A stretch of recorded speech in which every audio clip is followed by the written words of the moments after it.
Hello, everybody. Welcome back to Britton's Hangout Hour, episode 56. I got it this time. I'm here with A.R. Witham, also known as Hi, you Andy. can just call me Andy. It's much better than saying a bunch of letters. uh, yeah, I see Andy. So, how you doing today, man? Fantastic. We just got a gigantic storm front moving in. It's all snow as far as the eye can see.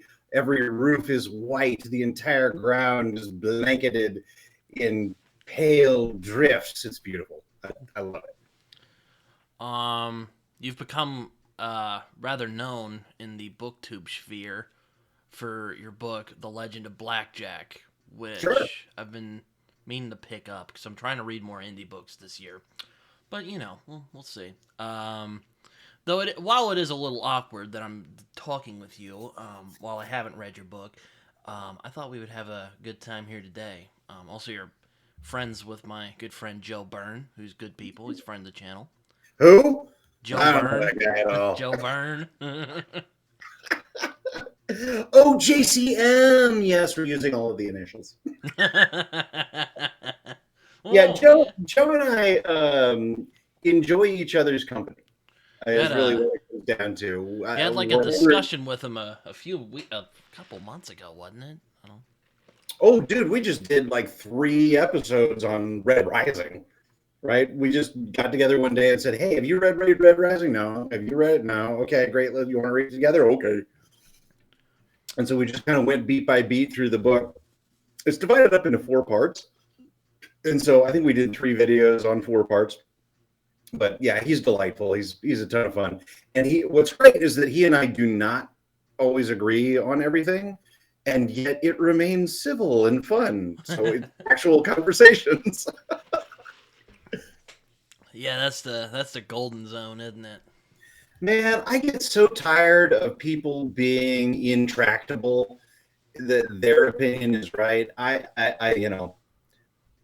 I feel like that's built into a lot of us, but I'm also come from a place where I am more than happy to be wrong.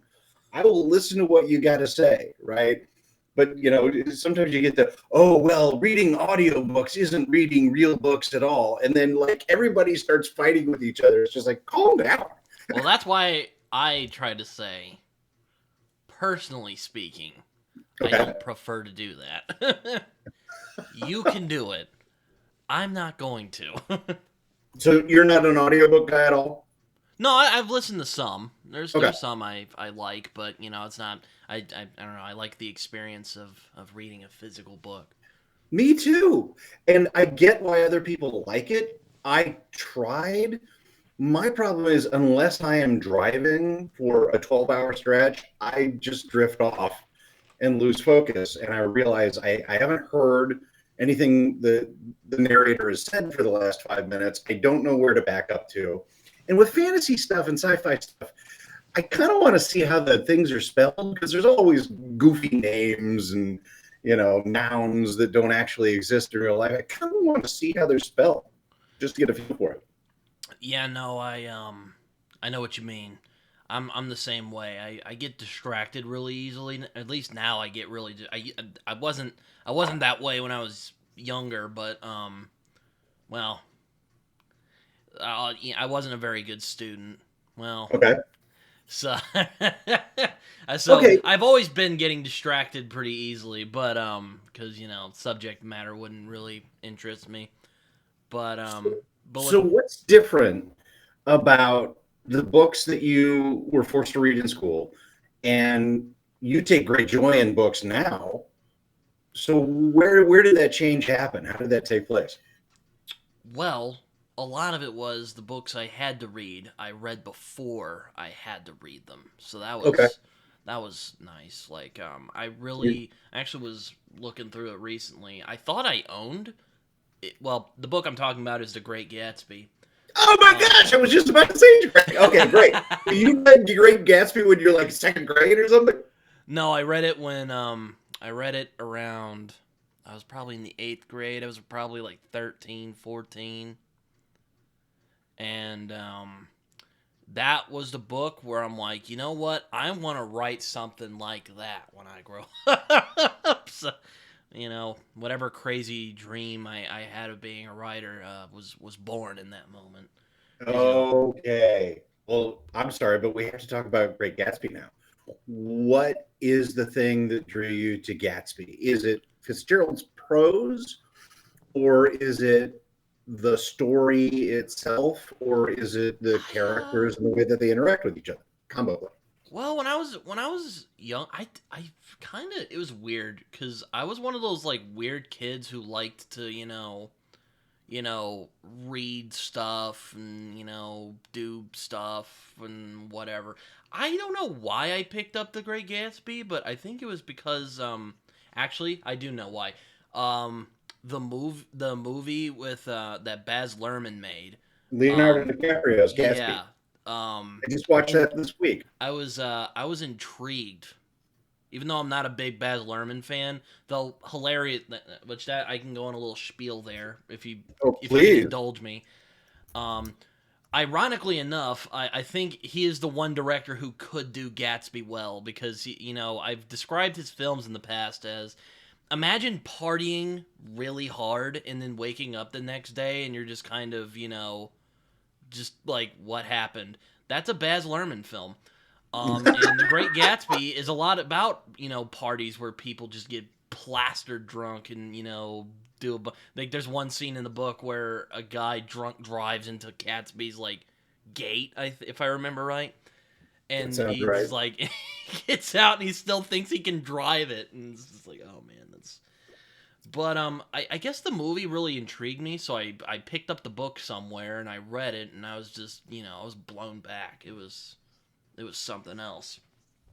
I mean, the just the storytelling and the prose, and I've heard stuff over the years that maybe his wife wrote some bits of it. I don't care who wrote it. In all honesty, I don't care if it was him who wrote it or if it was his wife. Whoever Good old wrote it, Zelda. it was an amazing story. Uh, And well, when I got done watching the Lerman version, I guess it was last week, I went back and watched the Robert Redford version oh from yeah, like 1972.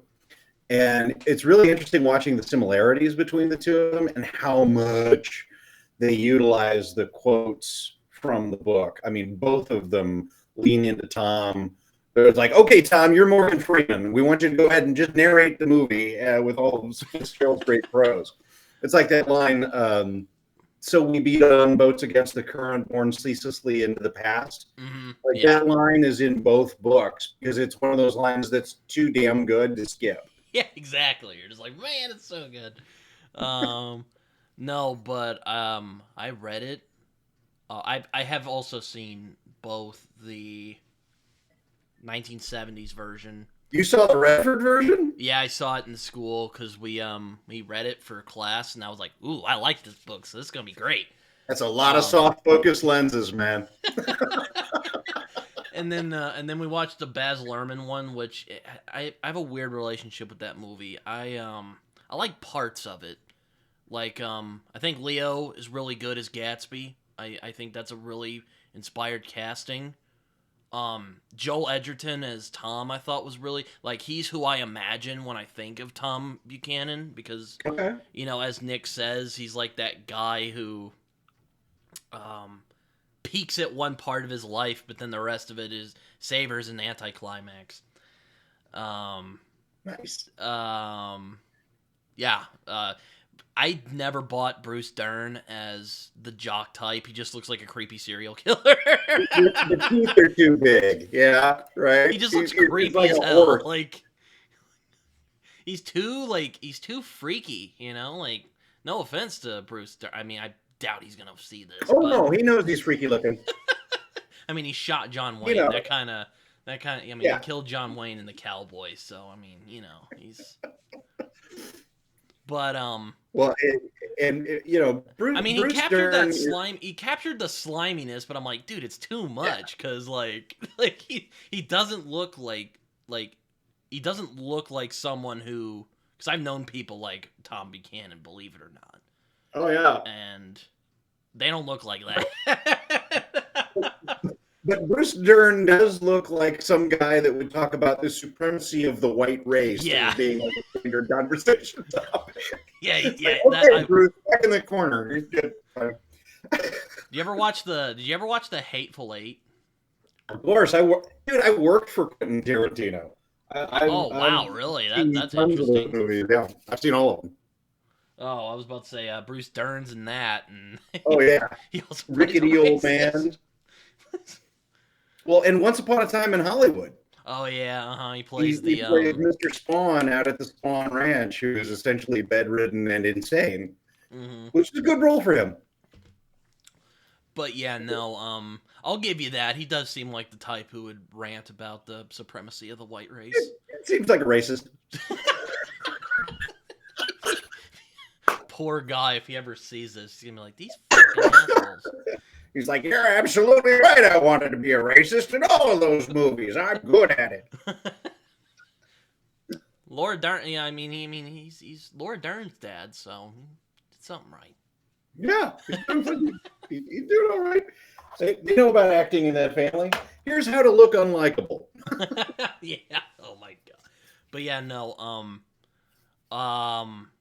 Like it's kind of a problem in a lot of Lerman's films is he really loves the melodrama, or he loves to heighten things, if that Yeah. makes sense. I guess I guess you've worked in films because you said you worked with Quentin Tarantino. Oh yeah, I did. I did 14 years in Los Angeles as a screenwriter. Actually, the first job I ever had was working for Quentin Tarantino and Lawrence Bender on Pulp Fiction. Wow, really? Well, Yeah, not that. like, right out of school. You can be on YouTube and be like, I want a writer's credit on that. No. No, I'm kidding. But yeah, their development director was Julie Kirkham, and Julie Kirkham thought that I was a good writer, and she got me my first agent, who sold the first screenplay I ever wrote. So I really actually owe everything, all of my Hollywood experience, to Quentin and Lawrence and Julie for making that happen. Because there's no way I would have ever gotten an agent without somebody knocking on the door for me. Well, that's always good. But yeah, going back to the Lerman Gatsby movie, like again, he really loves the melodramatic, just like the big dramatic stuff, like I think Myrtle's death's pretty over the top, and Gatsby getting shot is super melodramatic. He's like just flying with yeah, flowing dress going over the hood of the car. Exactly. And then Gatsby dying, and he just drags it out, and you're like, oh my god. And he goes, and his last word, he whispers Daisy's name. I'm like, oh my good lord. Oh, we should have said Rosebud. Oh my god. Yeah, exactly. Right. Yeah, you should have. It's but yeah, it's an interesting movie. But yeah, I love the book though. Have you ever seen Lerman's Romeo and Juliet? Oh yes. Okay. I think, to me, that is the best film adaptation of Romeo and Juliet I've ever seen. because it captures the melodrama of that script so well. And I just loved every bit of him, and I was totally in love with her. I thought she was the most beautiful woman I'd ever seen in my life to that point. Fair enough. Yeah, I've had I was talking to a friend of mine the other day, and I'm like, really? And he's like, yeah, Claire Danes, dude. I'm like, Claire Danes is like 18 or whatever. I mean, it's just like, wow. Yeah, I know. Though apparently she and Leo didn't really get along in that movie. Sometimes you got to fake chemistry. Okay, so you laugh when I say that movie. I'm assuming you hate that movie? It's hate would be the wrong word. Okay. I don't hate it. It's just kind of funny. It's very yelly. I don't know. It's a lot of yelling. Yeah, no, it's just it's like Shakespeare to 11.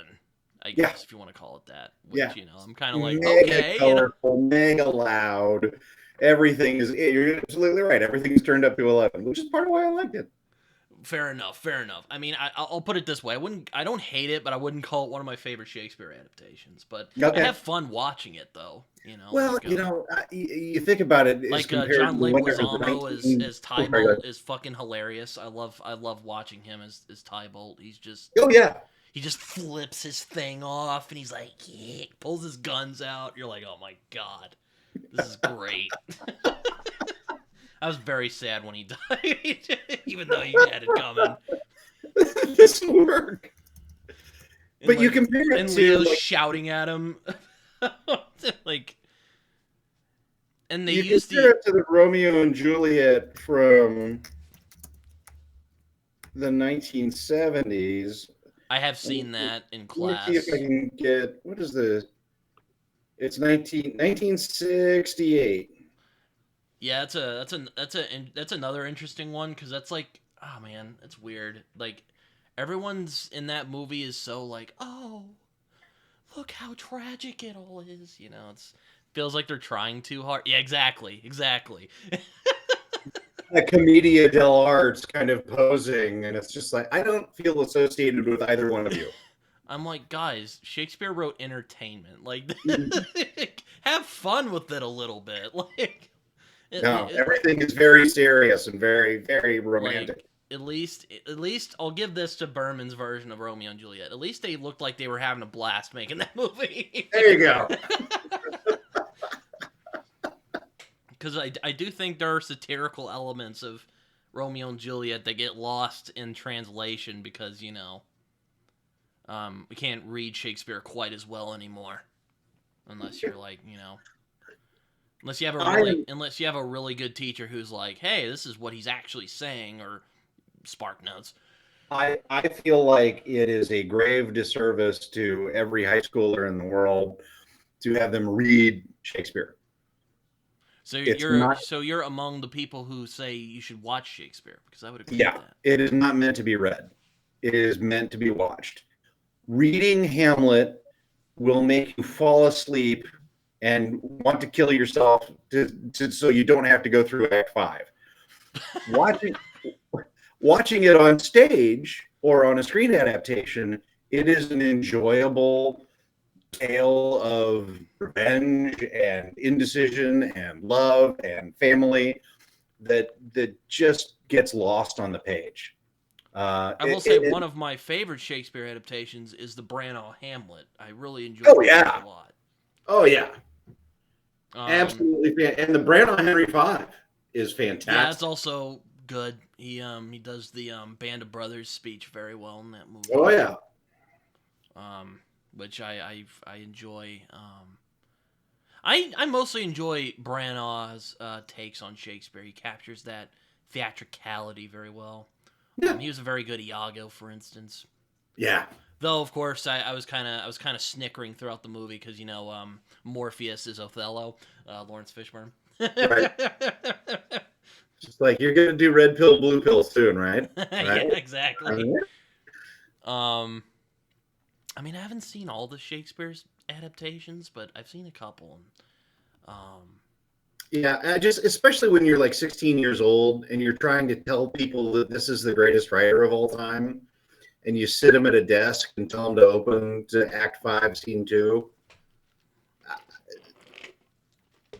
It just doesn't work because the language is antiquated enough where unless you're genuinely interested in trying to figure this out, you go, I don't know what that word means, and you move on. And when you see it, you can not know what the word means, but the way that the actor delivers it lets you know what the word means. I've Right? heard The emotion is there for you. I've been hearing a lot recently. Andrew Scott from Sherlock did a really good interpretation of Hamlet. I haven't seen it yet, but I might check it out at some I'll point. put it on the list. Because I've talked with a couple Shakespeare buffs on this show, and I mean it's also a passion of mine. I luckily had a really good well, one, I had a really good theater teacher who was actually really passionate about the material, and it kind of rubbed off on everyone else. Yeah. Um, and also had a really good English teacher who helped us understand what the hell he was actually going on about. Right. um, What? and actually got us to engage with what he's saying. So it was, so yeah, I actually, hold on, let me grab it real quick. I got this for Christmas. It's probably the nicest book I own. Ooh, Ooh. yes. Yes. Yes. Delicioso. Yes, it's mine now. Yes, I'm very pleased with it. Um, but yeah, no, there's been I guess my favorite is Ron, which is samurai take on King Lear. hmm Um, and then Branagh's Hamlet. It's a really good film. Yeah. I also have a soft spot for the Titus adaptation with Anthony Hopkins because that film is unhinged. Yeah. That's another That's one kind of the like issue. that's another one kind of like the Lerman Romeo and Juliet, where it's just not too serious. We're having a good time. Yeah. We're gonna go over the top. Come on. And I mean, I wouldn't call Titus Andronicus one of Shakespeare's best, but it's that movie is great. I love it. Uh, It's just again, it's unhinged. Anthony Hopkins like, ha, I served your kids with the bread thing, and they're like, what the fuck, man? And then God, what's that dude's name? His name's Alan something. I can't. He's the son in that movie. I can't think of his last name. I think it's Alan. It's not Rickman. No. is it Alan Cumming? Alan Cumming. Yep. He's also very good in that movie. No, he's always fun to watch. Yeah, that's a movie. That's a film. I'll say. But yes, I enjoy Shakespeare a lot, and I've actually been arguing with a friend of mine about what's the best Shakespeare, or well, I try to say my favorites because Have um, fun winning that one. yeah, my favorite is tied with Richard III Okay. or Macbeth. Oh, you like him dark. I do like him dark. Yeah, I told my friend, I'm like, I guess I really like the Shakespeare, like, dark, schemy plays, Mhm. And they're like, that's fair. um, So where does King Lear rate in there for you? I like it a lot. It's kind of it's kind of funny because like there's a lot of it where it's just King Lear's out of his mind and he's just ranting in the woods. A lot of it is based in coincidence, I guess we'll say. Well, we need you to be here for this scene, so we'll make that work. Or like, oh, it's the guy's son that he tried to have killed but didn't, and he pretends to be blind and crazy Da-da-da-da. and mentally disabled. I think it's been a minute since I encountered King Lear. We're crazy anyway. I do know he's blind and crazy. I know that for sure. See, because I'm a sucker for the comedies. I like Midsummer Night's Dream a I, lot. I still need to. I still need to encounter that. I can't. I don't know that there's a good film adaptation of Midsummer Night's Dream. I've seen maybe 5 or 6 live versions of it, and it's hard to go wrong. As long as they hit the comedy, as long as they realize that they're doing a comedy, it usually works out pretty well. Oh yeah, I also saw a really old version of Taming of the Shrew that I thought was pretty good. Oh, it's a great one. Though I will admit, and I feel kind of weird saying this because like I don't really care much for like oh it's not good for modern audiences, but yeah, there's some stuff in there I'm kind of like, Hmm. but again that kind of goes back to when you watch it there's a greater appreciation of what they're doing because there was some great physical comedy in that also 10 things I hate Were you about you is watching a pretty the Richard Burton version? no or no the main guy who is taming the titular shrew Mm-hmm. He was like, I think he was on like American, like he was on something. I don't remember. It was like a TV movie. Okay. It was kind of. I'll admit it was a little trashy, but it was fine. It was fun. I enjoyed myself. Um, It's the foundation for every sitcom, right? Pretty much. Two people that don't like each other fall in love in the end. Maybe. That's a maybe there. Maybe. Because like, there's like, jeez, she's he's kind of manipulated her into being with her. Okay. Like, okay. It all worked out in the end. I guess so. So so preposterous. Like, there's like also just some funny, just dirty old men in that show that are like trying to get with the younger daughter. It's fun. It's good fun. I mean, it's not one of my favorite Shakespeare plays, but I enjoyed myself when watching that version. And then you get 10 Things I Hate About You. That's a fun movie, and Which is great. I was about to say, yeah, it's actually, I thought it was pretty good, and it also, man, I miss Heath Ledger. He was oh man, he was taken too soon. Yeah.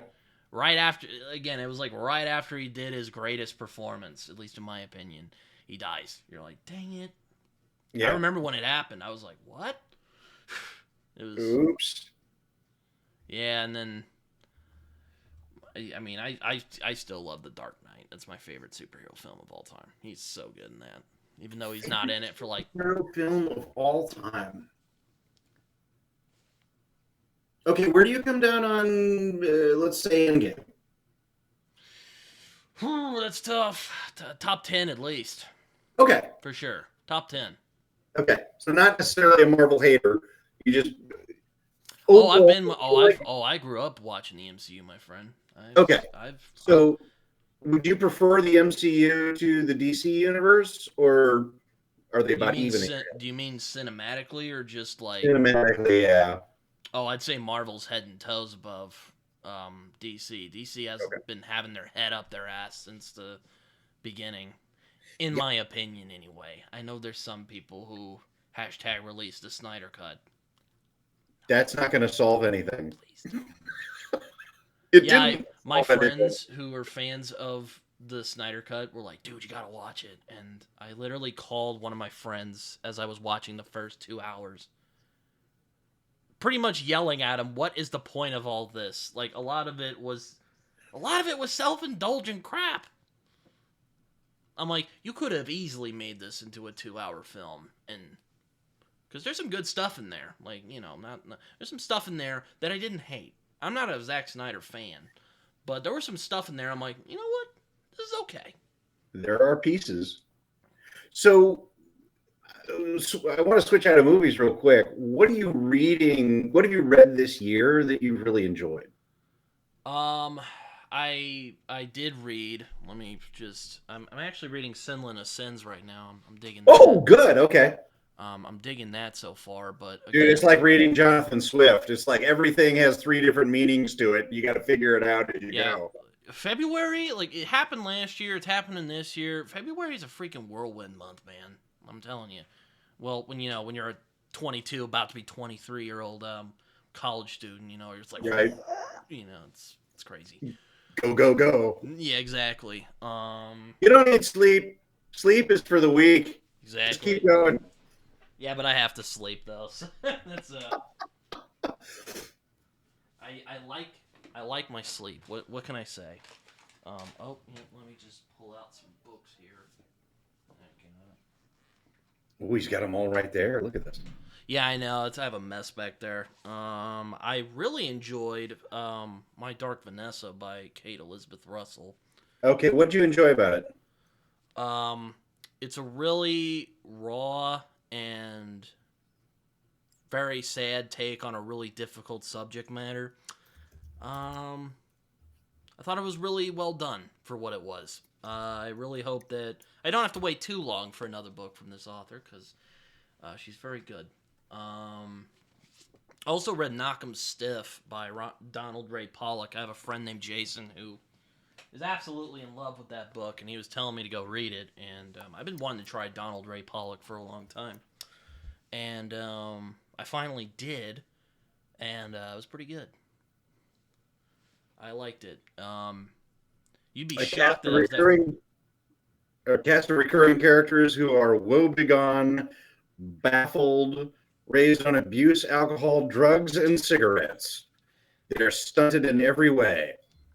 Yeah, it sounds about right. I don't know if you've ever read Winesburg, Ohio, but it's basically the white trash version of Oh, nice. Okay, Knock 'em Stiff is going on the list.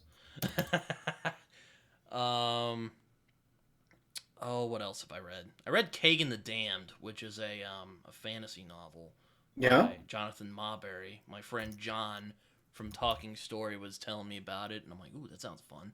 Sounds right up my alley. I have some mixed feelings on it. Like, there's some stuff in there I didn't care for, but there was a lot of stuff I thought was really fun. I had always I have a weird thing with the Lovecraftian mythos. I'm not a big fan of Lovecraft's writing, but his mythos, like Cthulhu and Nyarlathotep and like all the like creatures, I think that's really cool.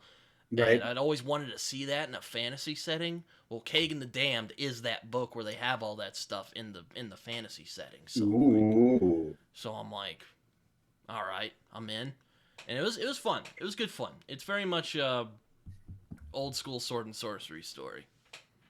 Um, Nice. what else? Sworn by oath, abandoned by the gods, fueled by rage. Yeah, sounds about right. I mean, yeah, he's like, he's like, I let them die. There's a couple moments of that in the story where he's like whinging over his failure, but you know, it's fine. Hey, any story that has a witch king in it, I am in. Oh yeah, it's fun. It's fun. It's fun. It's good old fashions. Like if you like Conan or Elric, you'll dig it. It's fun. Hey, Conan's always hit or miss with me, but it's always good for escapism. Yeah, I mean I've only read one of the collections, the original ones from Robert E. Howard, and I Yeah. really enjoyed myself when reading that. It was let me It's go on. nice opening that door and saying, "Okay, I'm not part of the world anymore. I'm out of here." Though there are some stories I'm like, wow, that hasn't aged very well. But you know, it's Yeah. kind of it was written in the 30s, so you know it's Well, kind yeah. of. What are the perils of something being 100 years old? Not exactly following the current social mores. I read Thrice from Andrew D. Meredith. Meredith, which I thought was fun, though. Um, though I kind of had a hard time with that book because he gave me the ebook, and I'm not used to reading ebooks on my phone, so yeah, it was weird. But I liked it. I thought it was fun. It has some tropes I really like, such as the badass guy and the kid walking around. You know, I like Yeah. that trope a lot. So Yeah. you know, I was having fun. I had fun with it. Yeah. And Meredith's fun. Meredith does his own audiobooks. Yes, he And does. I listen to, oh God, I'm going to be a bad friend here for a second. This is I can't great. remember. It's the one with the paladins. Oh, his epic fantasy. I can't. I know what you're talking about. I can't pronounce the name though. It's killing me. Deathless Beast. Deathless Beast. Um, and his narration is really, really good in that. It's a lot of fun listening to him.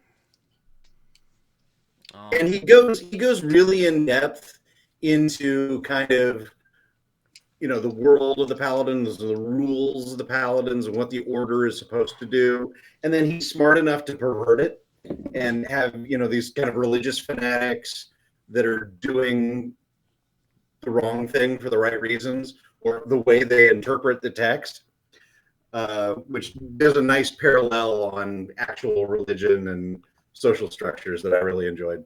yeah, I like Ian. He's probably one of the smartest writers I've met. Oh yeah. In terms of just uh, I'll just yeah, I think he's one of the smartest writers I've met in my brief time that I've been on BookTube, as well as being a writer. I've met some really interesting people in my time as a writer, but So how's the writing going? it's going okay. I'm writing a I No wrote. writer ever says, "Great, it's going great." You'll never hear that. Yeah, and like cue the like memed like angry tears. Yeah, no, it's always a struggle. It's always like I was actually doing some writing last night. I was doing because I'm weird. I do the plotting and then I also like because I like to plot it out and know where I'm going, but I also just want to write it because I don't want to. I don't. I could waste time. Like if I just spent a lot of time just plotting it out, I feel like I'm wasting time. You know, which I mean I'm not getting after people who are I don't know if you've heard George R. R. Martin's analogy. There's the architects and then there's the gardeners. I'm like I don't know where I'm at in that equation, but I just like to do it. I don't but I don't just I don't just pants it, but Uh-huh. I like to have some plan going in. But it's kind of like there's that quote from Indiana Jones. I'm just making it up as I go. I got It's it. kind of like that. Now, hopefully that doesn't scare people off from reading my book because they're gonna be like, "Oh no, this guy's just making it up as he's moving along. I'm out of here. This story's gonna Uh, suck." No, there are plenty of great books that you've read that have been made up as they went along. You're okay. Lots of them have been planned out in advance. It's not like there's a right way to do it. I love it when people ask questions about, what's the right way to write. It's like whatever way gets words on the page. oh, it's. I mean, I haven't even been published in any way yet. I just tell people, just do it, man. Yeah, it's like everybody's looking for the right way to do it. I haven't talked to one author who does it the same way as another author, like JCM Byrne. JCM Byrne will spend 3 months thinking about the thing in his head, and he'll put together an outline and then write the book in 2 months, right? Whereas other people will not put the story and the plot together, but have an idea of what they want to do and spend a year building out the prose and then go back and switch things out and change things around. So yeah, there's no one way to get it done. Yeah, no, it's always it's a journey, is what I've learned. I mean, I did like complete a book last year, and I'm like, I did it. I know I can do it. Now I'm gonna do another, one. I want to do another one. And then hopefully another one after that, and more. We'll see. We'll see how So it is there goes. anything holding you up from publishing the first one? I'm still editing it. Okay. I'm not, and also I don't know how I'm gonna publish it just yet because I've been kind of going at it with some friends, or not going. That sounds weird. I've been, Like I've been going at it with some friends. It's been pretty good. yeah, no, it's like I've thought about self. I mean, I have a fantasy book that the fantasies one's the one that's completed. Thought about Mm-hmm. self pubbing that because it's like there seems to be a market for that now. I'm writing a western right now, and I'm like, I don't know if people are gonna read that. But See, Western's great because it opens itself up to all kinds of different stories, and you can do kind of social repression stuff. You can do adventure stuff. You can do romance. Anything fits within a Western. well, yeah. I'm actually hoping to read because this another one of those books that everyone and their grandma tells me to go read. It's Lonesome Lonesome Dove. Dove. Yep. Brian Lee Durfee's like, this is my favorite book ever. Like Mike from Mike's Book Reviews really likes it. Bunch of people like it. This might be one of my top three. I have it over there. I don't want to pull it out at the moment, but I'm hoping to read it this summer because it seems like a summer book. Yeah, never let somebody talk you into reading a book that you don't want to read, and never start a book before you feel like you're ready. Because Oh no, I the want to worst, read it. I want to see what the fuss is about. yeah. Well, and the other problem with Lonesome Dove is that it's all been said, and so you walk into it with these expectations that it needs to be this, and maybe it's not for you, right? And it's really hard walking into a book with those kind of expectations and having them met. So whenever you're comfortable, walk into it with some skepticism. Yeah, I'm just gonna read it during the summer because I already set my mind to it. I'm like, this is gonna be a summer read. It sounds like a summer read. I should be fine. But we'll see. We'll see how it goes. And it's kind of funny because Blood Meridian apparently came out the same year as Lonesome Dove. Wow. Oh yeah. Yeah. One of them won the Pulitzer Prize. I wonder which one it was. There's a quote in Lonesome Dove that's "Uva uvam vivendo varia feet." That is useless to absolutely everybody, but it's inscribed on the sign, and they Is that make fun of Spanish? Gus. Huh? Is that Spanish? It's Latin. Oh, And he says, you don't even know what that means. And the great thing about that quote is that what it literally means is a grape changes the color of another grape by looking at it, which is the dumbest quote of all time.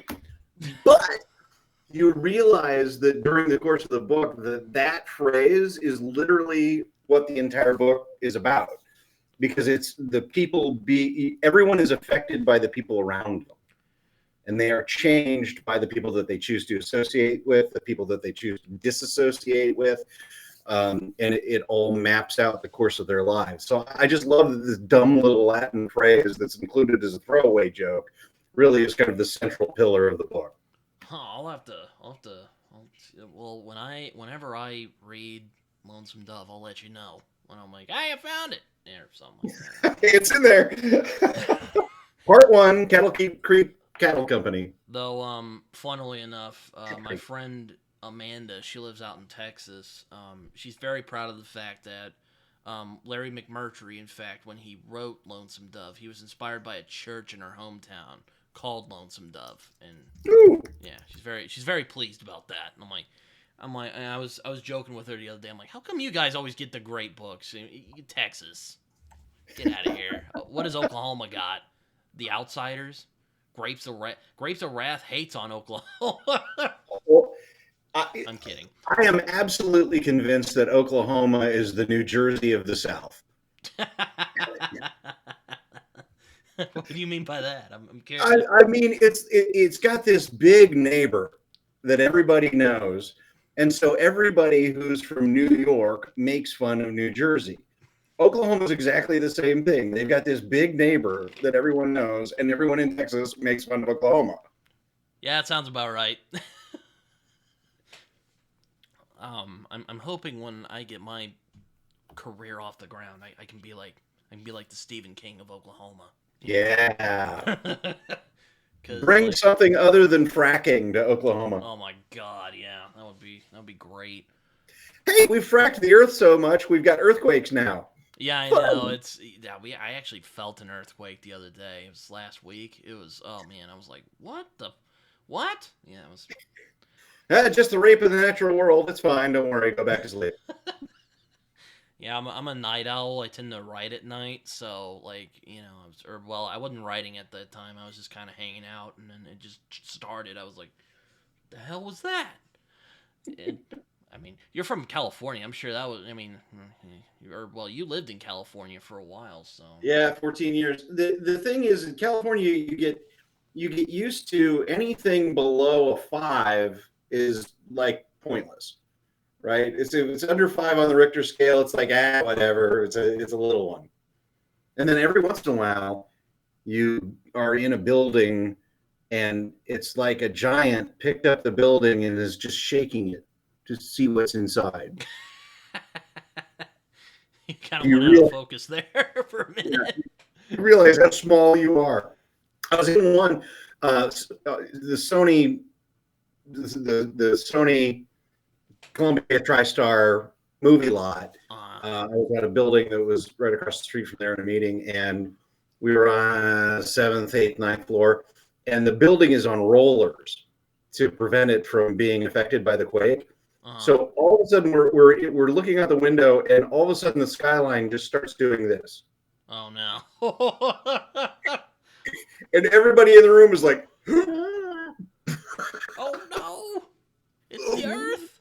Yeah, no, it's Yeah, I always poke fun at the Oklahomans who went to California. I'm like, yeah, those pussies had to deal with the Dust Bowl. I'm like, oh, it's too dust. No, I mean, I'm being facetious, of course. I know the Dust Bowl was brutal on a lot of people.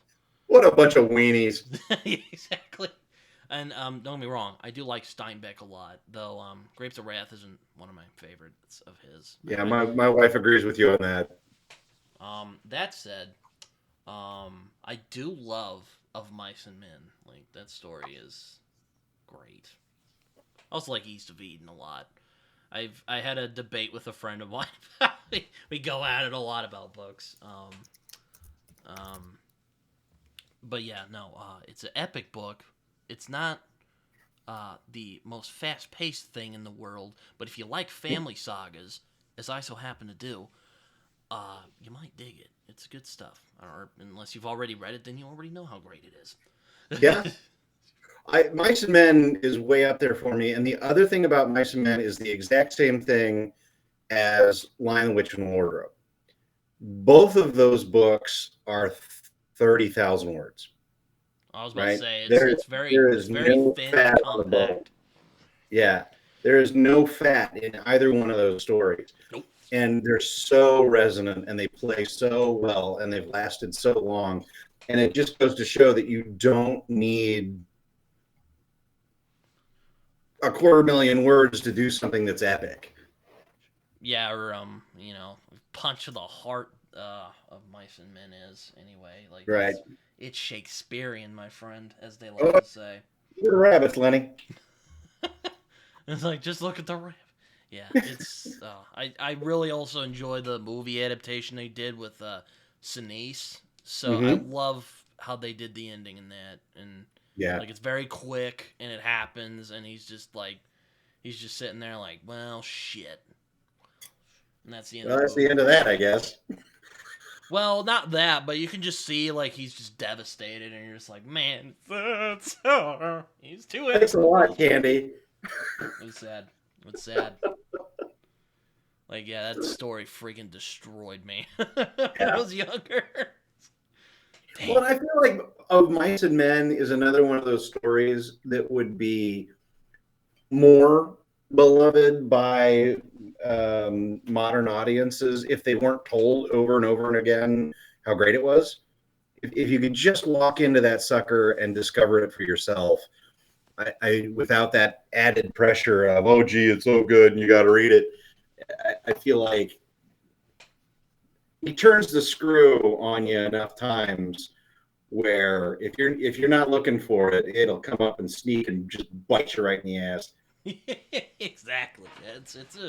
It's a sad story, and yeah, I mean, I want to read more of Steinbeck at some point because I've only read like what the fuck, like 2 or 3 of his books. You could read The Pearl in about 5 minutes. Yeah, that's what I've heard. I had a lot of friends in high school who read The Pearl. I mean, I haven't read it, so I mean, I guess I was one of the. But it's interesting with Steinbeck. I've seen like when he's good, he's really really good, and when he kind of falters a little bit, he's just kind of like. Again, I wasn't too fond of the Grapes of Wrath, but then again, I read it when I was in high school, so, and not because of class. I just read it out of curiosity, and I was like, "What the fuck is this? What is this? Why is everybody in love with this thing? Yeah, why am I it still felt kind reading? of. I don't want to say dull, but it was just kind of. It was like a lot of we're gonna go to California. That's right. Yeah. It's plodding. Does it affect your enjoyment of the book to have it be about home? Well, I mean, I don't mind slow books, just as long as something's going on. Right. As like, there are people who do slice of life very well, like Stephen King, for instance, or I mean, Shakespeare did slice of life very well. And I like The Great Gatsby, and that's about normal rich people, or not. I guess maybe not normal people, but rich people are just Drunks. getting drunk and getting sad about their problems. Yep. I love The Great Gatsby. It's not Yeah. like I'm against reading books where like nothing happens, as they say. But Well, I think I just my read it at the wrong time. Is my My, guess. my question about Grapes of Wrath is: does it change it because it's home? Is does having it be about Oklahoma affect your opinion of the book? Yeah. I've teased it in the past where I just kind of I've teased it in the past because I'm from Oklahoma, but Yeah. no, because I don't think he's like hating on Oklahoma or anything. Okay. He's just like that's what's happened. I know there's a lot of Oklahomans who don't like it because they think like he's like kind of shitting on Oklahoma. I don't think he was. Okay. Well, Also, just taking a moment in time and developing characters out of that horrid experience. yeah, and I've always wanted to write about that period, the Dust Bowl kind of, because there's a lot of fun stories you could do, like a lot of like old school gangsters like Dillinger and Pretty Boy Floyd also would hang out in Oklahoma because no one would go there, That one looked pretty. right? Bonnie and Clyde, I think, also traveled through Oklahoma. My great grandfather met George Kelly, the also Oh, known as wow. Machine Gun Kelly, once at a store. So, because he ran like a gas station. Yeah, I could do that, but it's like yeah, but That's pretty cool. no, it's interesting, but no, I don't think like Steinbeck was hating on Oklahoma. I just also while I don't mind stories that are political, it does feel a little look at the plight of the working class, I hope he said it in that voice. I hope so too, but it kind of felt like that. I'm like, okay, I see what you're doing, which can kind of kill the story for me sometimes. Also, at the end of the story, this lady just like takes out her titty and just starts like letting people drink. You're just like, what? Okay, Okay. that happened, and that's it. That's the end of the story. You're like, Yeah. yeah, Yay! Desperation takes over. yeah, I know.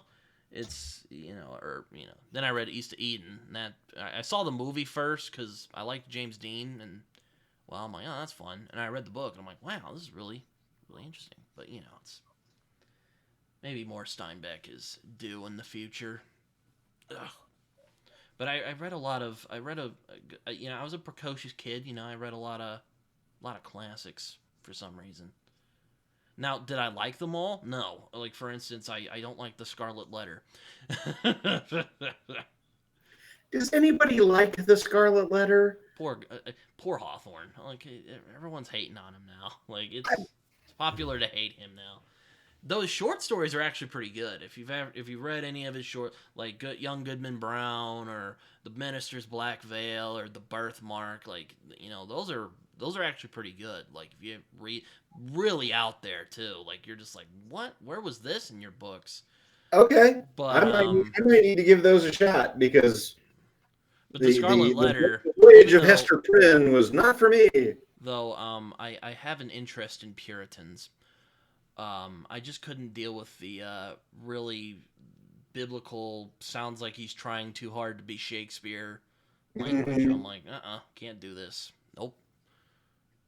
Oh, the story isn't too bad. Like, it's about like guilt and shame, and also Roger Chillingworth is a freaking awesome name. I just gotta say, that's a freaking kick-ass name. Like, like I dig it, man. Some good shit. I like that, but aside from that, it's like, what? No. Yeah, I was one of those weird kids who read some of the classics. There's some I like, some I don't. There's some I wonder why they're classics. Like there's some science fiction books like Slaughterhouse-Five or Fahrenheit 451 that you're just like, what the hell? Why are they considered classic? And there's other science fiction I really enjoy that's not. But I don't want to get in that conversation today. I am nuts for Vonnegut. He's an Indianapolis guy. Slaughterhouse-Five is not my favorite of the books. Oh, I really enjoyed it. I read it. Oh, you did? I want to read it again at some point, but I really enjoyed it when I read it. It was There's something about that book. Again, it's not my favorite, but I love Vonnegut, so it's one of those that I really enjoy. But there's something about that book that speaks to being 18, 22, young adult, when you're just past the point of where cynicism has kind of woven a groove in you. mm-hmm. And it's just one of those perfect books for that time of your life where you kind of realize that you're a cog in the machine and you are to be used, and this is the way it's going to go. Just absolutely nuts for it. That and Slapstick, which nobody likes, but Slapstick's my favorite of the Vonnegut books. I also read Harrison Bergeron in high school, and I like that a lot. So yeah, I've liked what Vonnegut I've read. Oh man, I was gonna say something. Ooh, I have never read Harrison Bergeron. Oh, it's pretty good. It's really weird though. It's kind of That's fine. That's what Vonnegut is. If Vonnegut isn't weird, you got strange. Like I mean, Slaughterhouse-Five is about a bunch of aliens transporting this guy through World War II. Come on, let's go to the zoo. It'll be fun. Exactly. Also, I also like absurds. Like I like Philip K. Dick and Hitchhiker's Guide to the Galaxy. That is some bonkers stuff. So I like. Oh yeah, I just reread Hitchhikers 2 or 3 weeks ago. It was like a palate cleanser.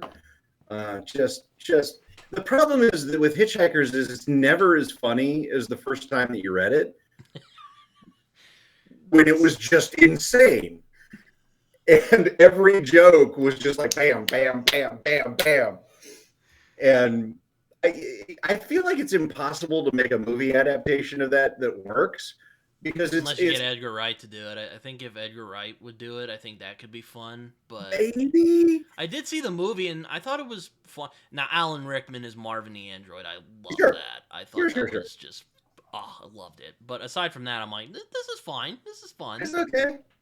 It's not as good as the book. Oh, what adaptation ever is? Well, there are some. Oh, won't get into that. Oh no! We got to do it now. What film adaptation is as good as the book?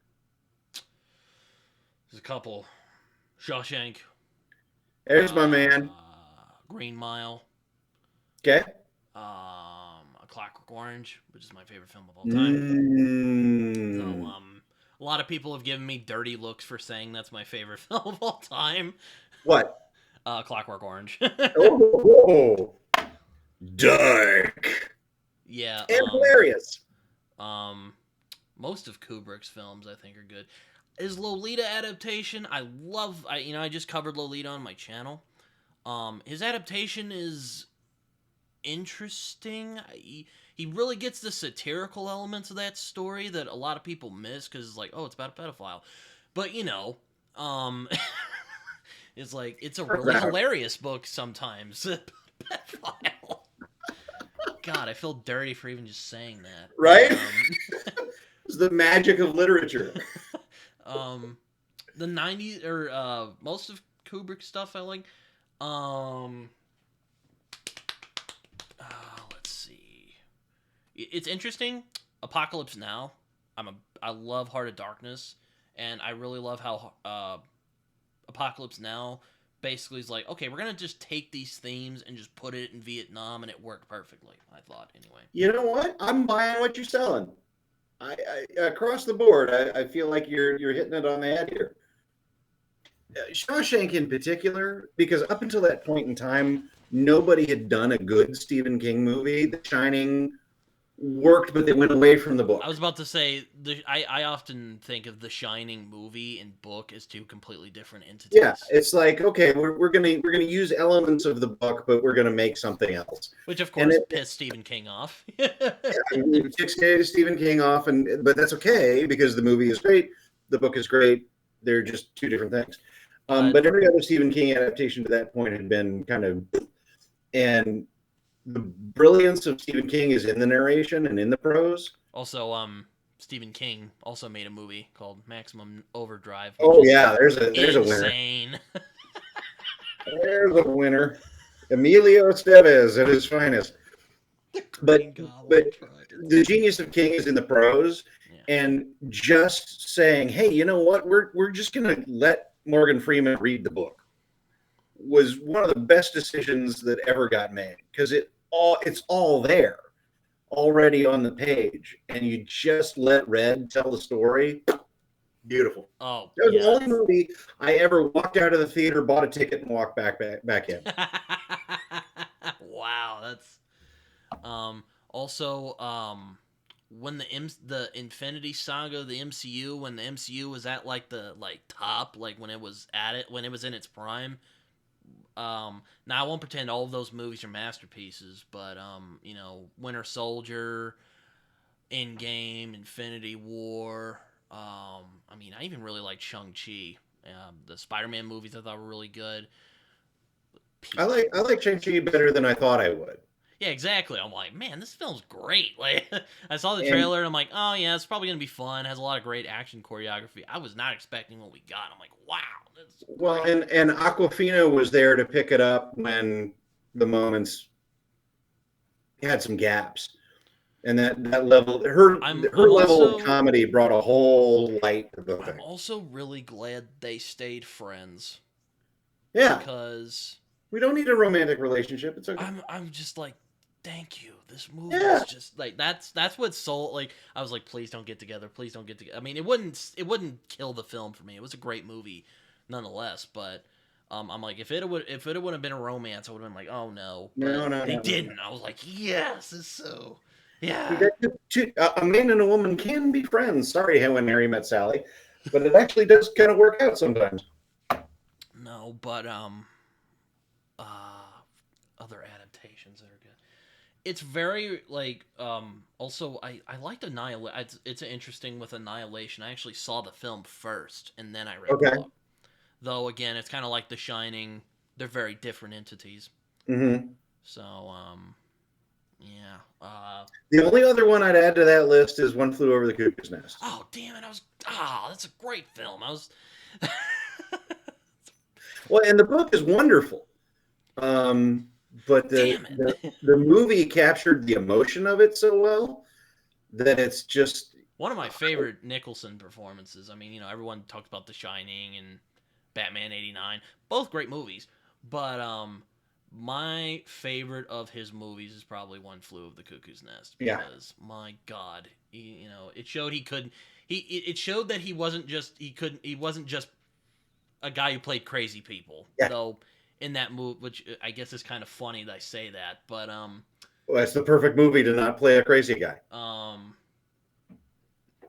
like it's probably like I mean yeah I mean I wouldn't call his character a great guy by any means, but man, he loves life. He just wants to live it, and you love the guy, and oh man, it's so. And one of the best villains of all time, Nurse Ratched. I also love Amadeus by that same director too. Ooh, all right. My Got some friend Milos fans. my friend John and my friend John Minton and I were gigging out about Amadeus in our podcast episode. I was like, that's a great film. Oh yeah, Amadeus is fantastic, and it's really fantastic because of F. Murray Abraham. Oh my god, he's so good. Like literally my favorite part of the movie is when he describes what Mozart's music is like. I'm just like, dude, it's so good, man. Like, oh, it's not fair. Oh, You know what? It would be impossible to find. This is a ridiculous suggestion, but the stage play is fantastic. So also if you ever have a chance Tom to see it live, Tom Hulse, I think Hulse, I Tom don't know. Hulse. Yep. He is also very good. I mean, he plays Mozart, and while he's annoying, you also kind of grow to like him because Oh yeah, totally. he's like, he just likes having a good time, for better or for worse. Though I must admit, he does probably have the most annoying laugh in cinematic Yes, he history, did. He developed which that apparently was on real. purpose. That was real. Apparently, Mozart really laughed like that, or Maybe not exactly like that, but his laugh was not pleasant to the It ear. was, it was an annoying child, which is what Mozart was. Which, what I also find interesting is how, like, a lot of people are like, oh, it's historically inaccurate, but then I think about it, it's like, well, it's his perspective. So, I don't think we're supposed to take his From a word lunatic for it. asylum. Yeah, exactly. I don't know if we're supposed to entirely take his word for it, is my Yeah. point. But it's a great movie, man. You just go, okay, Salieri manufactured this relationship with Mozart to make himself feel more important. Okay, cool, fine, fantastic. Don't care. Don't care. The story is fantastic. Yeah, no, I'm like, dude, this is great. I'm not And gonna. that artist thing of working as hard as you can and spending your life working on your craft meticulously day after day and rising to a place of prominence where you feel respected and you feel like you are offering something to the world, and then this moron shoots past it.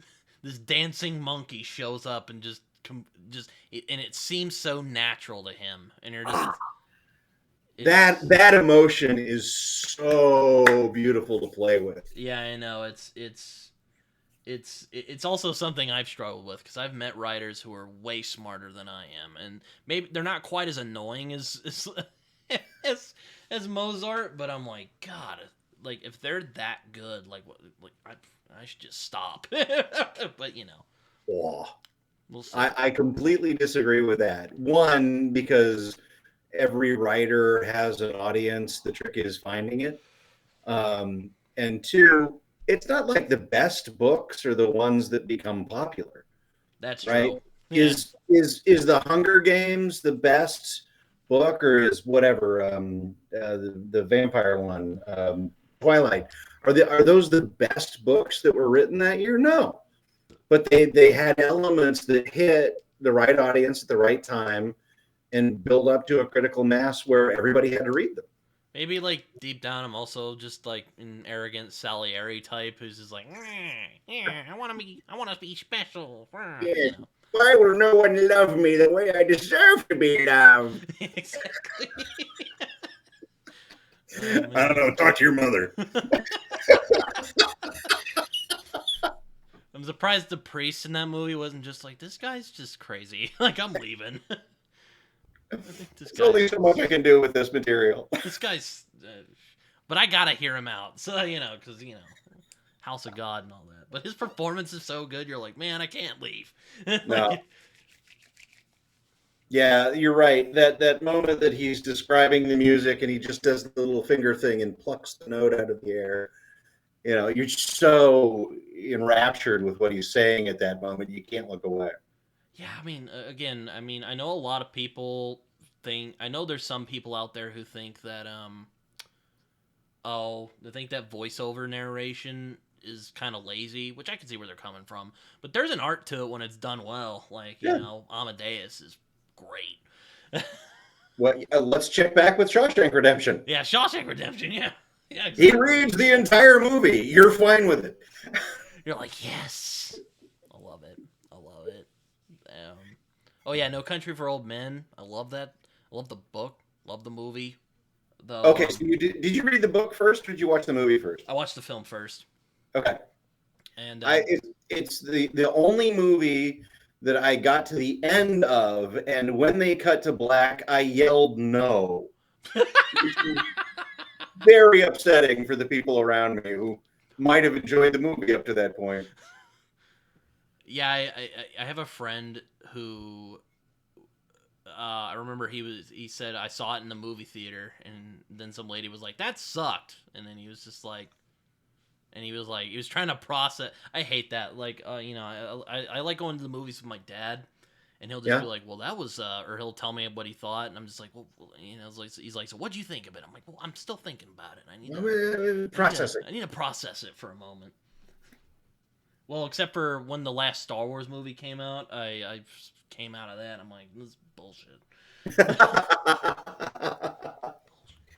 I've got a thing specifically with the second half of Joel and Ethan Coen. I usually will walk out of one of their movies and don't feel like I enjoyed it, and then it sticks with, because I love them, and then it sticks with me and it keeps clicking over in my head, and then I go back and watch it a second time, either in the theater or on video, within 2 or 3 weeks of watching it the first time, and almost always have a delightful time watching it, even with No Country for Old Men. Because No Country for Old Men, that ending is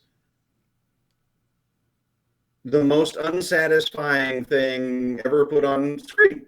It's meant to be. Yeah. And, I hadn't read the book and I wasn't prepared for it. And I was like, what did you just do to me? That's not fair. Why, Joel and Ethan? Why? And it's how the book ends too. It's just him in his dream, and then I woke up, and that's the end. You're like, what the fuck was that? Yep.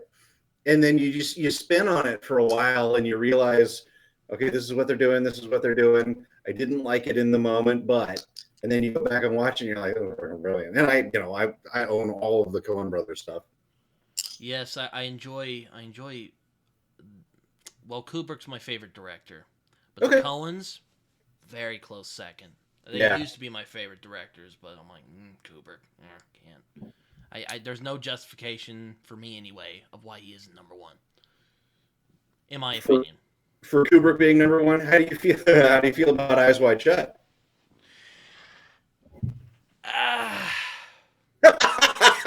I like it, and I know there's a lot of people who make fun of Tom Cruise in that movie. I think Tom Cruise is a good actor when he isn't, just doing his Tom Cruise thing. He isn't being the angry young man. Nicole Kidman is just in that movie. If you know what I mean. Gosh, happens to be a good-looking woman. Yeah, she was a fox in the 90s. Oh my god. Mm-hmm. Have you ever seen Dead Calm? What? It's a movie with her and Sam. I was in the biggest movie of all time. No one knows my name, Neil, and Billy Zane. It's just the three of them in the movie, and it all takes place on a boat. It's kind of a locked room scenario. It is one of the best examples of maintaining and stretching out suspense I've ever seen in my life. I'm not saying she's the most gorgeous she's ever been in her life in that movie. Pretty close, but that movie is worth watching just for an example of how to make tension work. But Eyes Wide Shut, I wouldn't call it one of my favorite Kubrick films, but I find it quite interesting. An interesting note to end his career on, though. I don't think that was what he was intending. I think just bad luck happened and he died. Yeah. But, following, with what they tried to do with AI. Yeah. Spielberg directing it, and it just not feeling like it had a rudder underneath the boat. Though, I mean, it's interesting. Yeah, I don't. It's not one I go back to like I do with 2001 or Doctor Strangelove, Clockwork, or The Shining. Which Doctor Strangelove, I remember when I first saw that, I was like, oh no, I'm hoping this won't be stuffy. It is freaking hilarious. Like, it's like watching a Python skit in America. It's great. That's a great example of what it is. That's great. Well, and it ends with George C. Scott is great, even though he got pissed off at Kubrick, as one is to do with Kubrick, because I mean he pissed a lot of people off. Everybody gets mad with it. George C. Scott's like, you made me look like a buffoon. He's great. I love it. Like, I love the part where he's yelling, slips, falls over, gets back up, and he keeps going. Yeah, that was a mistake, and he kept it in. It was brilliant. It was great. And it ends with, I think the best end with them blowing everyone up. The best joke ever put on film, as far as I'm concerned. Slim Pickens riding the A-bomb, swinging his hat and saying "yeehaw" is the funniest thing I've ever seen in my life. It's great. Like, I don't know if you ever watched Dark Star, the John Carpenter movie.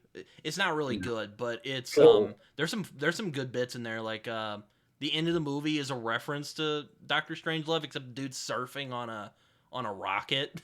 There we go. Of him riding on an atom bomb. It's some fun stuff. Nice. All right, I'll add Dark Star to the list. Um, Oh, there he is. He's surfing. Okay. um, but yeah, Doctor Strangelove is hilarious. I love it. Like Peter Sellers is great. George C. All the Scott is Peter great. Sellers. Sterling Hayden is really good in that. Oh my god, I still haven't seen The Killing though. That looks like one that would appeal to me because I like noir stuff. Yeah, I've got the Stanley Kubrick box set. Just DVDs lined up like this. I actually want to rewatch Doctor Strangelove again, see if it still holds up. Yeah. But I love that Strangelove film is always the right choice. because It's like for bodily essence, Mandrake. and like Slim Pickens is just insane over the top cowboy pilot. Freaking rise the atom bomb. I love it. I love that. I love it. I'm like, that is cinema right there, ladies and gentlemen. I don't care what anyone says. There's no fighting in the war room. Yeah. Yeah, pretty much. Or he's like, Mein Führer, I can walk. It's the last line. And he smacks his arm because he keeps trying to.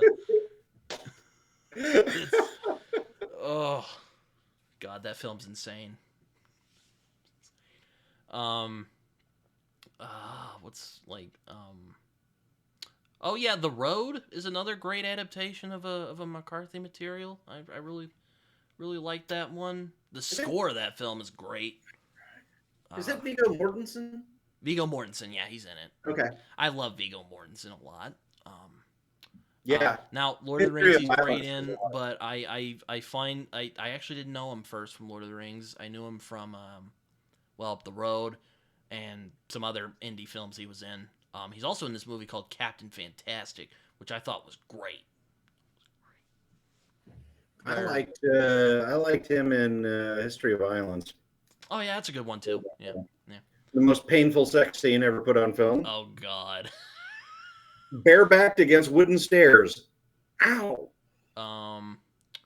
David Cronenberg, ladies and gentlemen. I've only seen a couple of his films. Scanners, which is batshit insane. Actually, God, I was dreaming about that film last night for some reason. The dude's head exploding, of course. I think that's the only scene anybody knows out of that movie. The Brood, I saw that. I thought that was pretty good. I also really like Oliver Reed, even though he was insane. Yeah. Mostly alcohol induced, but he was pretty insane. Yep.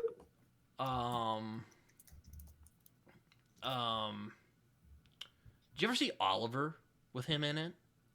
Isn't he the Beetle? No, he's Bill Sykes in Oliver. Huh? He's Bill Sykes in Oliver. Oh, is he Bill Sykes? Okay. Yeah, no, he's great. I saw Videodrome, which is really batshit insane, and also A History of Violence and Eastern Promises, which I like both of those movies. Yeah, picking up on Vigo at the end. There's a horse movie with Vigo called Hidalgo. That we also see Vigo's dick in that movie. We're like, whoa. Yeah, there you go. Yeah, Hidalgo's a lot more satisfying than it ought to be. It's just a horse racing movie, but it really works. It's a lot of fun. Good adventure. I'll have to see it at some point. But wait until you've got a 10-year-old kid, then watch it. All right. It's one of those movies like the Black Stallion. It's good to have somebody young with you when you watch it. Yeah, one of my it's I also like a lot of Pixar films too. So there you go. I watched a lot of them growing up. So I grew up in the Pixar age when they were just cranking out classics. When they could do no wrong.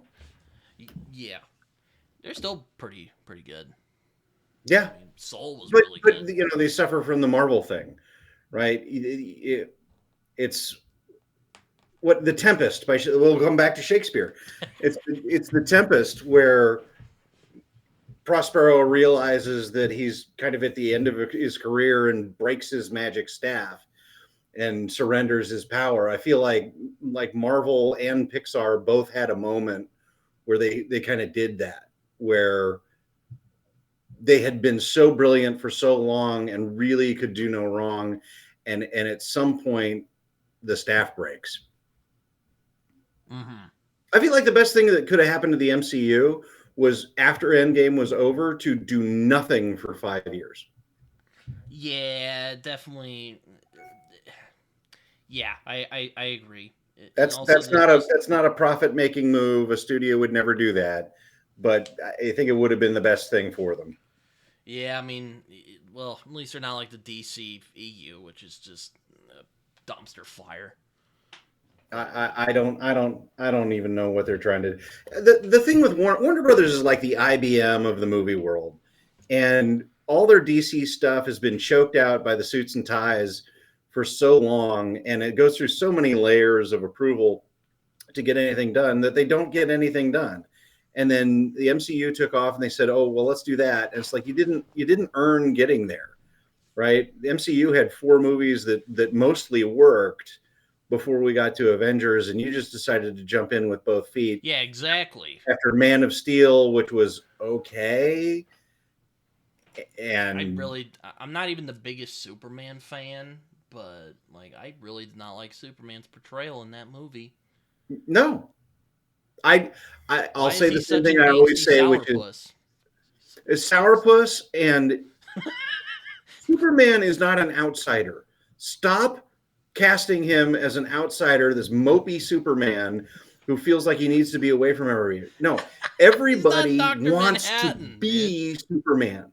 Not only do you want the superpowers, but you want to be that good, right? And to pretend like he's this outcast from society is like, no, absolutely not. Now, I am not as cynical as Superman Legacy as some people might be, but Yeah, we'll um, see what happens. but They'll try again. I The other honestly, the I other honestly problem think they should just wipe the slate clean and just start over. But they're probably not going to do That's what that. they're doing with the DCU. One of the big problems with the DCU and Warner Brothers in particular is that Batman works on screen and has worked as a moneymaker for so long. They want everything in the DCU to kind of fit into that Batman mold, and it doesn't. Not everything can be dark and brooding. Dark and brooding Superman fails. Dark and brooding Wonder Woman fails. Dark and brooding Well, I Aquaman, actually even liked when it's Jason Momoa, kind of I fails. I I actually liked Wonder Woman. I thought they Oh, did I pretty loved good. Wonder Woman, The but they the didn't first do. one anyway. I haven't seen 1984, and I don't plan on it. Oh But no, no, don't do that. Don't ruin the good vibes that her movie. but But they that didn't. first Wonder Woman movie, I'm like, yes, Yeah, they yes, they that didn't do dark and more of brooding. that. She wasn't morose.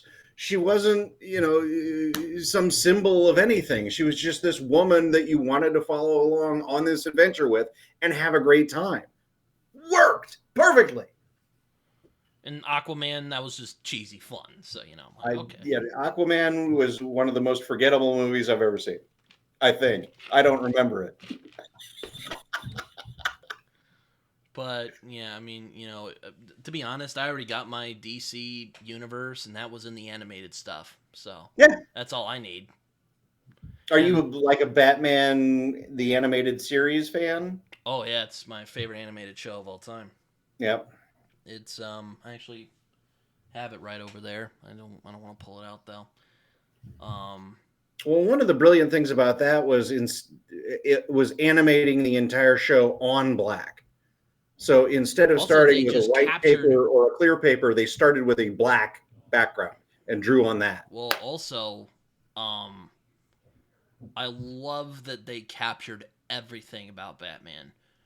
Could he be dark and brooding? Yes. Yep. Is he fun? Also, Yep. yes. He could battle wacky villains. He could battle really serious, tragic villains. He could battle. Mm-hmm. They basically got everything that made Batman work without jumping the shark in some places. Yep. Because you definitely could with Batman. I mean, And the best ever, Mr. Freeze ever. oh my God, yeah. Best Mr. Freeze ever put And up. the best Joker of all time. It's fantastic. And best Batman of all time, at least still. Yep. I haven't. Well, Kevin I mean, Conroy was the man. I think Michael Keaton was really underappreciated as Batman because Well, I thought he captured the duality of Batman and Bruce Wayne pretty well. Mhm. That, you would never suspect this guy of being Batman, is what I liked about him anyway. Yeah. Well, certainly pulled it off better than Val Kilmer and George Clooney. Poor George Clooney. Oh, poor George Clooney. Nobody feels bad for George. He's not bad. Like, have you ever seen, like, Oh Brother, Where Art Thou, or Fantastic Mr. Fox? Yeah. He's a good performer. Like, he's a good act. Like, he's a solid actor when he puts his mind to it. We're in a tight spot, boys. Yeah. I remember when you were talking about the Coen Brothers earlier, and you watch a movie where you're like, what the fuck? And then you go back and you're like, oh. That was me with Oh Brother, Where Art Thou. I remember I watched it the first time at my grandparents' house, and I was kind of like, what? What is this? Exactly, yeah. And, like, my parents were like, what the fuck? And then that soundtrack, though, is great. Oh, it's perfect. That is one of the few examples where the soundtrack may be better than the movie. No, but, like, I do like Tim Blake Nelson and John Turturro playing, like, his idiot sidekicks.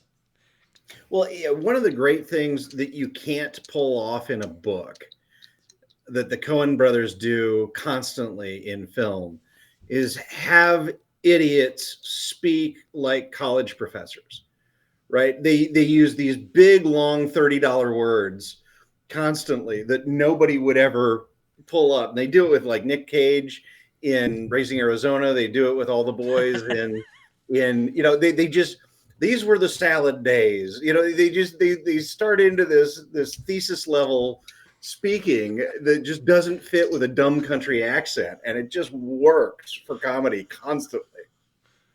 Yeah, and I like how George Clooney's the smart one, but, like, even he has his weird parts. Like, they find the black dude who plays the guitar, and there's like, let's make a musical. Or, like, let's make a song. Sure, let's go. Sold your soul to the devil? All right, let's go play a song. And I like how at the end of the song he's like, "Oh, you bet you sold." He's like, "Damn, you did sound like you did sell your soul to the devil, boy." He's like, "It's good, it's good." Yeah, no, yeah, we've been talking for a while. I mean, I asked you about your book. You did the Legend of Blackjack. This is just, I didn't know where this was gonna go, but you wrote a book called The Legend of Blackjack. Turns out. So, what was that like?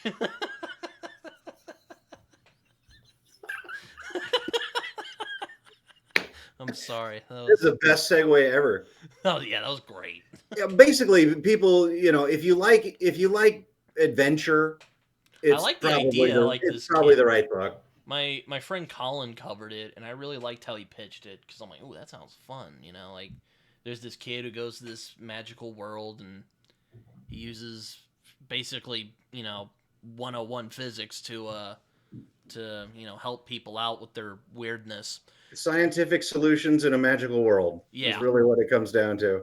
Well, and the whole thematic of the book is the father figure, because it's this kid has lost his father, and he keeps bumping into these father-like figures over the course of the story. And so you get what that father figure relationship can be from a lot of different perspectives, which to me is just gold for emotion, because I don't meet a lot of people who don't have some kind of daddy issue. And it's like every main character in the MCU, right? They've all got daddy issues. And it's just really fertile ground. And it was fun for me kind of taking a tour through that father figure relationship from a couple of different perspectives. And it's, it's got 20 full page illustrations in it, with adventure scenes and all that. So it's really easy to read. And then I'm working on the second, third, and fourth book now, because I was an idiot. I decided to write the entire trilogy at the same time. Wow, that has to be overwhelming. So a little bit stupid. You ever get like mixed up with details? I don't get mixed up in the details. What the annoying part is going, this thing in book 3 needs to match this thing in book 1. So I got to switch documents, go back to book 1, find the thing, make sure that the reference is correct, and then go back to writing. So there's a lot. But what I will say is that it gives you the opportunity to make sure you're telling a whole and complete story that works end to end throughout all three books and gives you the opportunity to tie your emotional pieces together. Like you can outline all you want, but when you're in the third book in the third act and you've got a beat that you kind of discover while you're writing, it gives you the opportunity to go, oh, this beat really works. Let me go back and set it up more in 1 and 2. So from a technical perspective, from the readers will be happier from me doing it this way. I see. I mean, you mentioned earlier you worked as a screenwriter for a few years. Oh, do we have a freeze? Oh, sorry. Yeah, it's. Can you? This Can is you the hear part me? where I get Can you hear me still? money. We're doing a fundraiser right now. We're starting a GoFundMe for Britton.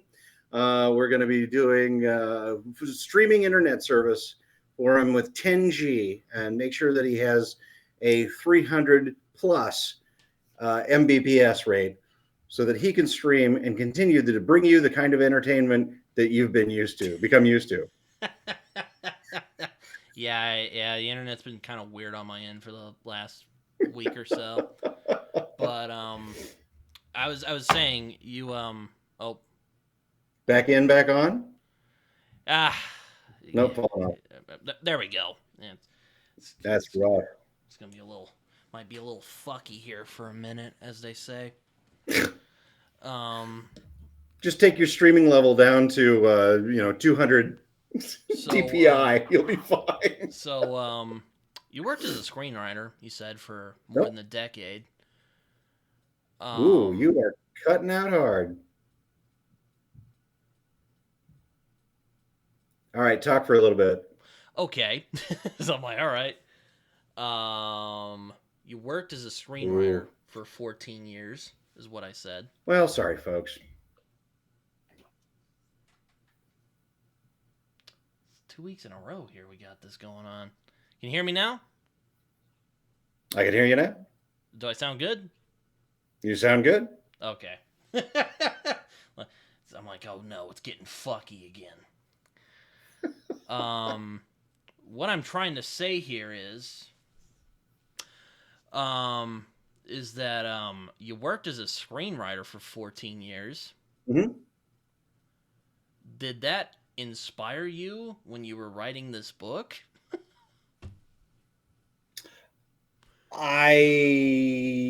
I'm a visual guy.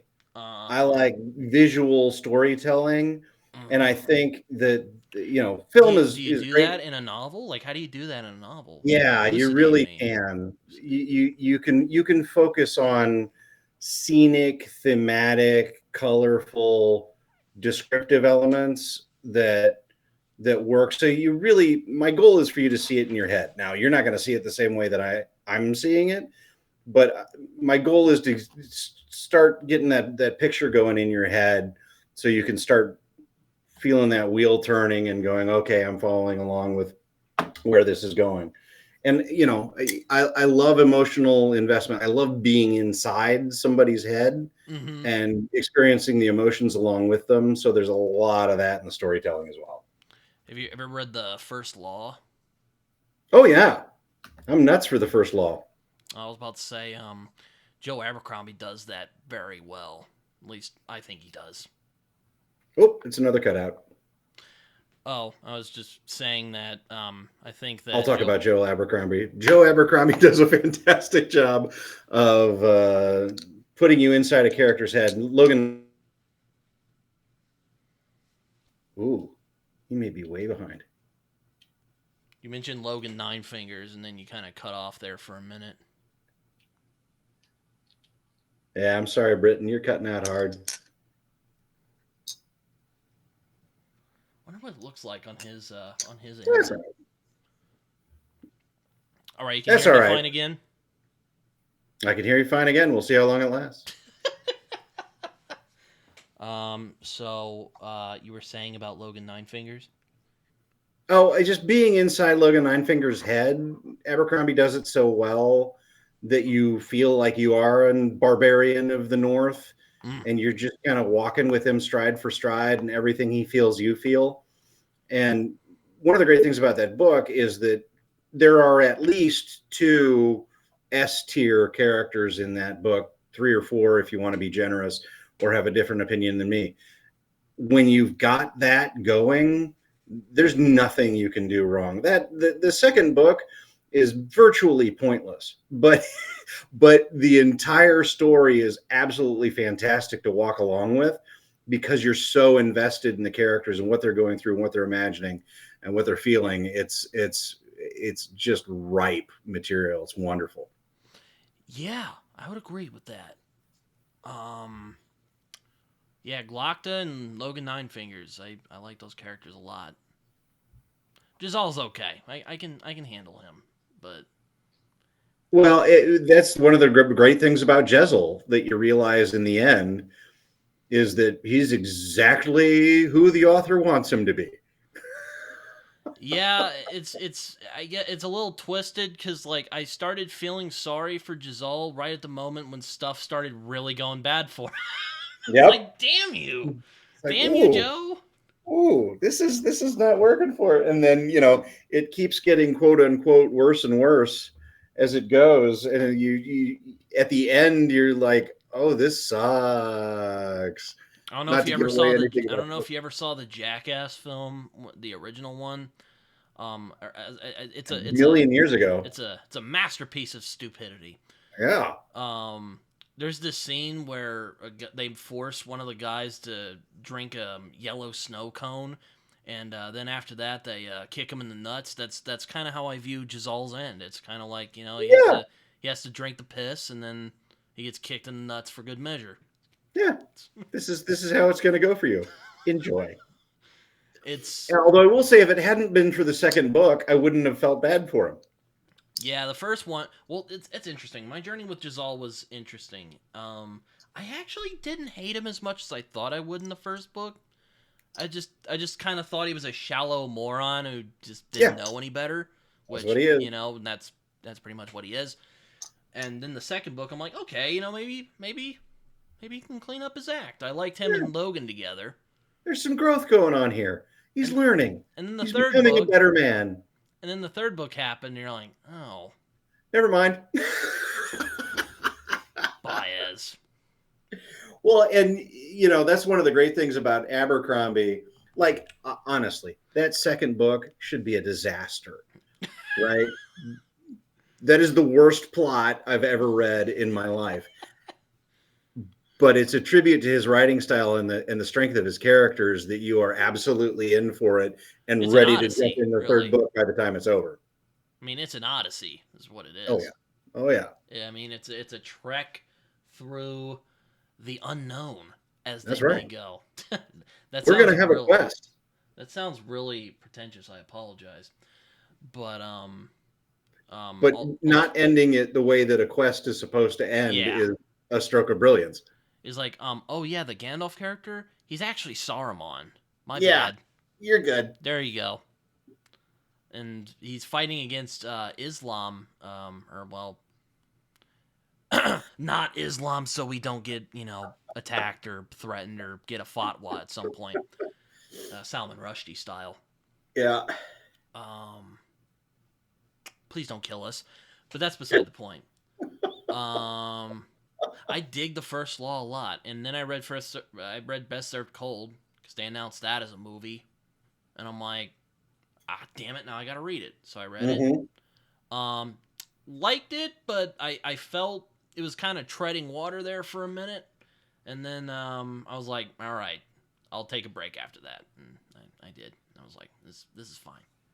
Yeah. It's still good. It's Abercrombie still Joe. It's still Joe doing his Joe things, and I like when Joe does Joe things, but it's still like good. Like it's still a 4-star read. Yeah. I can do this.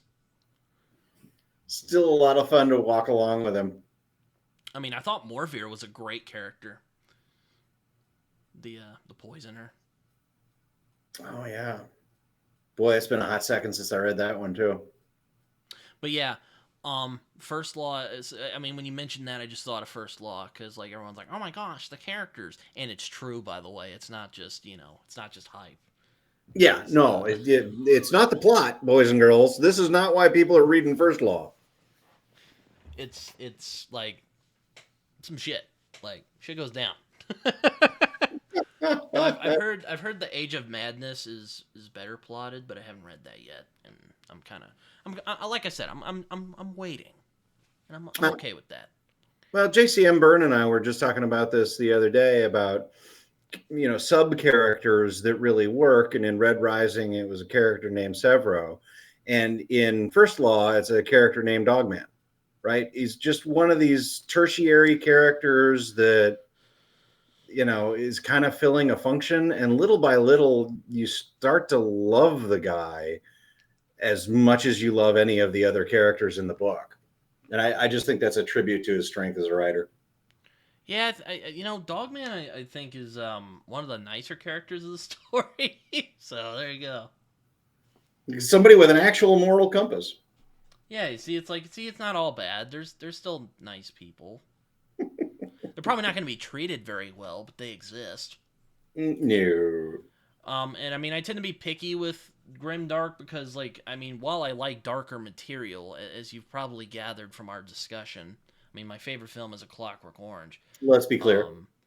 I like darkness with a point, if that makes sense. If there's no, and some people might go, wow, sometimes it is just meaning. Sometimes people do kill each other for no reason, and yeah, I get that. But like, there has to be some message here that I can identify with and talk with. To me, it's like the same people who complain about characters never going to the bathroom in the book. It's like, yes, this happens in real life. We're not spending any time on it. It's okay. It's like, where's the graphic violence? Or I don't think anyone's like, there's not enough graphic violence. Yeah, right. It's an interesting world we live in. Is all I gotta say. America's weird. I read I was talking. I saw a video discussing Great Gatsby, with John Green, and he says we don't tolerate naughtiness, but we just love being naughty. And I'm like, John, that is human nature in general. That is not just America. Yeah, that's everybody. You can. It's that lust and violence, right? Yeah, pretty much. It's built into the core of every single one of us. And what's great about books and movies is that it allows you to have that vicarious satisfaction of those emotions and those feelings and those actions without ever actually having to do them yourself. I'm absolutely convinced that that's why sex and violence sells, because it taps in to the forbidden and it allows us to, or it taps into what I like to call the like monkey brain that just loves like, oh yeah. Yep. And like, I'm not trying to be like, don't misconstrue this. For some people are like, monkey brain, what does that mean, you bigot, or something like that. Oh geez, there's people probably do that anyway, but yeah, what I mean is like that part of your brain that's just like really the id, we'll say. That's a good term for it. And it's a deep and powerful part of us, and I kind of like reading and exploring the id, I guess is a good yeah word. Absolutely. It's a lot of fun to be had in it because it's safe, right? There are no consequences for you in exploring your id, and there's no other way that works. I like that, right? It's or at only least I like the id, the superhero, and the ego kind of fighting with each other. I like that conflict. Which you can see, which I guess is why I like Cormac McCarthy so much. He deals with that a lot in his books. Well, and McCarthy's about as dark as it gets. Oh yeah, I mean, I'm reading The Crossing right now, and like, I won't spoil, but it's not a fun ride. It's pretty sad and dark. If you enjoy a bleak worldview, this will do the job for you. Well, yeah, everything from Blood Meridian to The Road to No Country for Old Men. Yeah, it's always interesting hearing people's perspective on Blood Meridian, because that book is just like, there is no hope here. Like, nope. What's the line from Dante's Inferno? Abandon all hope, ye who enter Yeah, here. exactly. I'm like, it's in American Psycho too. Like, damn it. Which is also a film I really enjoy. Which that's another one that has been misunderstood, and I think is hilarious because my God, Christian Bale is so good in the movie anyway.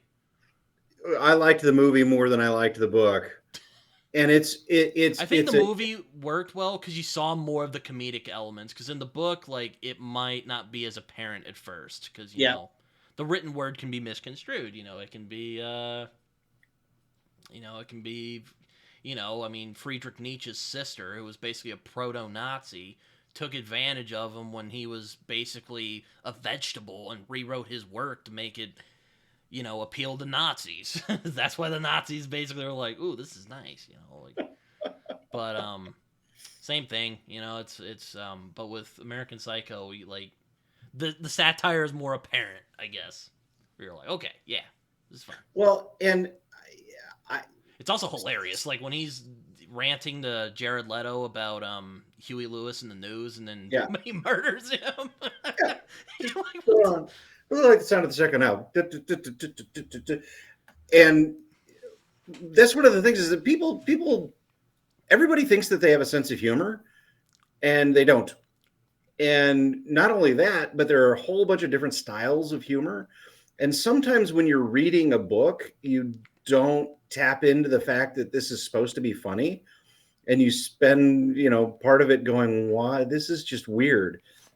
And that's the great thing about American Psycho and film in general is that the actor lets you know that this is funny. And it's like, oh, okay, I get the joke now. Yeah, it's like it's kind of the same thing with Fight Club, though. I'm tired of Fight Club. My God, I was tired of Fight Club when it came out. No, it's but, like Clockwork Orange is a good example, right? Where you read that. Oh, good luck! I actually saw the film first, and it really helped when reading the book because they speak in that vernacular, like what that terrible jargon. About. It's the same thing with like Train Spotting, because Train Spotting does a similar thing. I watched the film first, and then I read the book, and the book is in very heavy Scottish dialect, where you're like, what the fuck are they talking about? What are you saying? And it's another one of those books that's very dark, and if you aren't tapping, or if you aren't tapping into the humor of it, I'm sorry, Andy. It's I be a like dark, read. nasty shit. What do you want me to say? I like dark and nasty things. What I mean, it's. But Train Spotting has humor built into it. Exactly. Yeah. And if you're reading it, you may or may not get it. Whereas in the movie, it's going to be fed to you, and Ewan McGregor is going to let you know that this is funny. And that's another good adaptation. Train Spotting is, even though it's not a fun story. It can be very bleak at times, but it's also really hilarious and bizarre. And you're like, what is that scene with the baby? Ooh. Oh yeah, the eternal creep show of the baby. I hate to say it, but we've been on for an hour and 50 minutes, and I'm realizing I need to get my boy to Scouts because school's almost out. Oh, wait. Oh yeah, it's Friday. Sorry, I get the days mixed up because I don't go to regular public school anymore. No, I don't blame you. As soon as my son is out of public school, I will be happy to forget what day it is. He's got a big scout trip coming up this weekend, and we got to do. This has been a lot of fun, though. Yeah. I hope that you play a lot of snowballs with your kids. Oh yeah, because you were talking about that before we got on here. I hope that their snow is still. This conversation went into places I was not expecting, but I'm glad we went there. So, we didn't even talk that much about the Legend of Blackjack. So that's okay. Read it. It's like we didn't. I'm like I wanted to talk about it a little bit, but we did, so it's okay. Maybe I'll get you on when I read it. Oh, that sounds perfect. But I appreciate you. Thank you so much for having me. If you want to shill anything real quick before we leave, Just read The Legend of Blackjack. Pick it up. It's cheap as hell. I think it's like $2.99 for the ebook. And you can probably get the audiobook for free. I do the audiobook myself. If you really want to invest in it, go ahead and buy the paperback for $16.99. But any book that's $3, I think you're going to be okay. So go ahead and pick it up and see if you have a good time. And if you do, we got 3 more books coming out this year. Do you have like a Twitter X or anything like that? You know, They are with them everywhere. All right. Well, again, thank you for being so generous with your time. I had a blast with this conversation. So these are always the best ones. So yeah, no kidding. Take care, everyone. Until next time. See ya.